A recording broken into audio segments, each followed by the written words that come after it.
In this guide, I'm going to show you how to fix you can't purchase this gift card at this time on Google Play. This is Aiden from JustBoz, and before we get into this guide, make sure to like the video and subscribe to the channel with all notifications on. It really does help with the channel and it lets us know that you want more content like this, so we greatly appreciate it. If at any point throughout this guide you did have any questions, just ask them down in the comment section below and we can help you out further. I'm going to be doing my best to reply to every single comment down there. Now, this error usually means Google detected inconsistencies with your account and temporarily won't allow you to purchase a gift card, or temporarily won't allow that specific gift card purchase.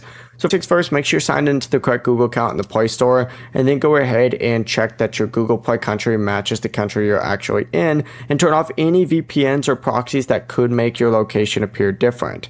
Also, check your Google Payments profile and make sure that your billing information, your address, and payment method details are all still accurate. And you should also make sure that you haven't reached your country's daily gift card purchase limit. Now, Google applies these daily limits to gift card purchases made through the Play Store to pretty much prevent scams. But after that, go ahead and restart the Play Store and try the purchase again later. And if the message still continues through your account, and all your account information is correct, contact Google Play support because this restriction may need to be reviewed on Google's side. Before you do leave, make sure to like the video and subscribe to the channel with all notifications on. It really does help with the channel and it lets us know that you want more content like this. We'd greatly appreciate it. And if at any point throughout this guide you did have any questions, just ask them down in the comment section below and we can help you out further. I'm going to be doing my best to reply to every single comment down there. Peace.